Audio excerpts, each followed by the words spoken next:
Hello বন্ধুরা, কেমন আছো তোমরা? আবার দুদিন রোদ দিয়ে গরমটা পড়ে গেল, তাও ভালো। বৃষ্টির থেকে তো বাঁচলাম, বলো। এক নাগাড়ে বৃষ্টি আমার মনে হয় কারোর ভালো লাগে না। চলো এবার গণেশ পুজোতে কোথায় গেলাম। এবার ননদের মেয়ের বাড়ি পুজো, সেখানে চলে গেলাম আমরা সবাই। এই যে গনু দাদাকে দেখছো, ননদের শাশুড়ি হরিদ্বারে গঙ্গা স্নান করতে গিয়ে এই গণেশ ঠাকুরের মূর্তিটা পেয়েছেন। সেই থেকে ভাগ্নি জামাই পুজো করে।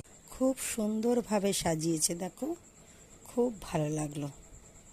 আর তারপরে সাথে সাথে আম পান্না খেলাম, শান্তি পেলাম। খুব গরম করছিল।